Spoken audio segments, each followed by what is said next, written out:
nous restons impuissants par rapport à ce qui se passe au Moyen-Orient. Mais il y a près de nous d'autres soucis graves de nature différente sur lesquels nous pouvons agir.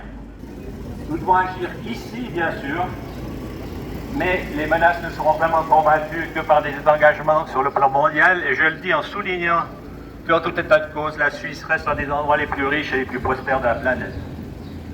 Blatten nous ramène donc au dérèglement climatique qui va croissant.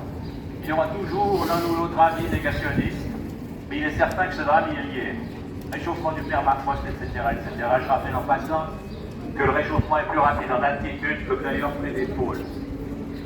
Mon métier de médecin de santé publique me fait relever que le dérèglement touche de plus en plus vivement notre santé physique, canicule, arrivée de nouveaux vecteurs de maladies, et psychologique, anxiété, dépression, et ce qu'on appelle le syndrome de stress pré-traumatique. On est choqué avant même que la catastrophe n'arrive. Les défis climatiques impactent évidemment aussi ce qu'on peut appeler la santé sociétale, notre potentiel de vivre ensemble. Le 9 avril 2024 a vu la belle victoire des aînés pour le climat à Strasbourg. Blatten est important pratiquement et symboliquement, mais c'est en fait surtout un signal, un très gros coup de sonnette. À continuer de ne pas agir sur les causes, on s'épuisera à passer les plaies après coup. Depuis plusieurs semaines, l'Objectif Climat analyse les projets de décret liés à la mise en œuvre des mesures du plan climat dans notre canton et scrute la temporalité de ce processus, de leur rédaction par l'administration jusqu'à l'adoption par le Grand Conseil. Malheureusement, la lenteur est alarmante. Tout de suite fini.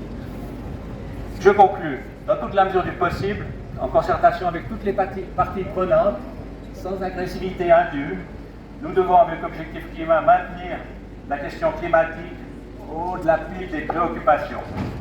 Je veux espérer que notre gouvernement et notre Parlement vont agir, continuer à agir, parce qu'il le faut. Et une fois encore, la canicule dont nous souffrons dès mi-juin est un signe qui devrait les convaincre. Je vous remercie de votre attention.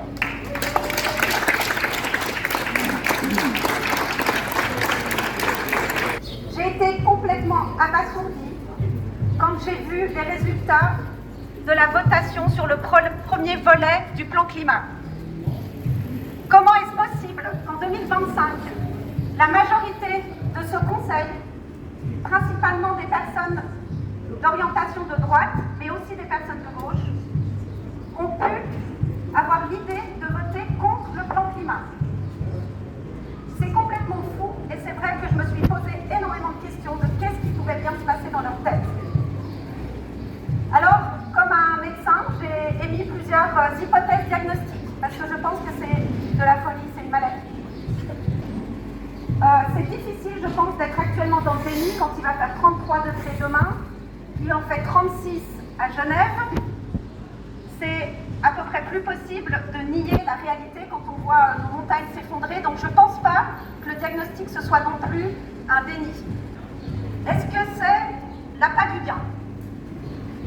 C'est des gens qui en général aiment bien accumuler les richesses et qui se disent on ne veut surtout pas perdre d'argent. Oui, c'est ce qu'ils disent parfois, mais je pense qu'avec les catastrophes naturelles qu'on a en ce moment, on voit bien que les pertes économiques vont devenir massives, que les assurances n'arrivent absolument plus à couvrir les frais des dégâts dus à l'environnement, et donc qu'évidemment le business n'est pas possible dans un monde à plus de 3 degrés. Je crois que ça, ils en sont conscients, et je ne pense pas que ce soit vraiment le pur appât du gain qui motive une décision comme celle-ci. Je pense que le diagnostic principal de pourquoi ces personnes sont capables à l'heure actuelle de voter contre le plan climat, c'est une croyance très profonde, c'est une idéologie, une sorte de lavage du cerveau qui s'est produit depuis l'avènement des théories néolibérales dans les années 70 et 80. C'est le néolibéralisme, c'est la théorie du grand marché qui s'appuie sur des pseudo-sciences économiques qui n'en sont pas, puisqu'elles partent de 2 postulats complètement erronés. C'est que les ressources sont infinies, ça c'est la base des équations économiques qu'utilisent nos parlementaires maintenant pour réfléchir. Et la deuxième, c'est que n'importe quelle énergie, ou matière première, ou ressource est substituable par une autre. Donc ces gens croient vraiment encore à l'heure actuelle, alors que ça a été démontré X fois que la théorie du marché est de la main visible n'existe pas, est un pur fantasme, ces personnes continuent à croire à ce Dieu du grand marché. Je propose une thérapie de réhabilitation de ces personnes, qu'elles comprennent que ce grand marché et cette main visible n'existent pas, que c'est un pur fantasme, de revenir dans la réalité, de protéger notre population, parce que la population à un moment va dire stop, elle va dire ça n'est plus possible, elle va se révolter, parce que ça n'est pas acceptable, c'est le mandat premier du